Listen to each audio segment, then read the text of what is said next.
State Line woman has made it her mission to be an advocate for people hurt at work. Charlene Ratzlow works with patients around the clock to make sure workers can still do their jobs after recovery. Brittany Toulis joins us in the studio with more on what makes her a remarkable woman.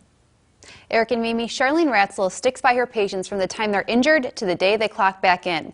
Since the state line is full of manufacturing and farming jobs with shifts of all hours of the day and night, Charlene is on call 24/7 and has been for 30 years. Started out with one employer to work with, and since then now there are 57 clinics in the area, all doing occupational medicine. For the last 3 decades, Charlene Ratzlow has been helping state line workers recover from on-the-job injuries as a catastrophic nurse and case manager. They may have the desire to do it, and the company may want them back very much. We have to be very careful about putting them back into a situation where they're not going to get re-injured. Charlene says the occupational medical field is crucial to areas like the Rockford region because of the amount of manufacturing jobs. Her role is to be a round-the-clock advocate for anyone who gets hurt. Think of it as like a point guard on the basketball court.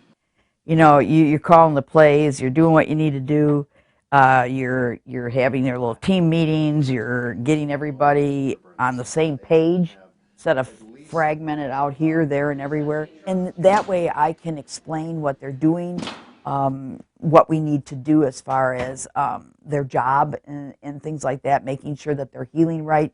I usually ask a family member to come with so that they realize that what they have for restrictions needs to occur at home. Whether the person goes back to work days or months after the injury, Charlene aims to help them find a new sense of normal throughout the recovery process. You don't think about it when someone has an injury, but then you start to think about all the activities of daily living that they are unaware of being able to do. This means going into their home, setting up their restrooms for them, their kitchens, things like that, baseboards, all the things that you don't think of that can go through a wheelchair and that. So these are a lot of the things that I coordinate. I can't tell you the cards that I've gotten from patients, things that make you cry. I don't know where we'd be if you weren't there with me.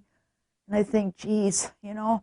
Giving people a second chance after injury is Charlene's passion. It's because she says she got one when she was a girl. I was raised in an orphanage, and I was adopted by a family in Chicago. And I know that if it wasn't for my parents having gone for a ride one day by an orphanage and picked me up, I would never have this second chance. I never ever want to deter any chance that I can to help somebody else the way I feel that I've been helped. And if I have to give back to my dying day, this is what I'm going to do. And it warms my heart to be able to do that. Monday morning, we'll announce the winner of our Remarkable Women competition. To find out who wins, tune into Eyewitness News in the morning right here on WTVO starting at 5 a.m.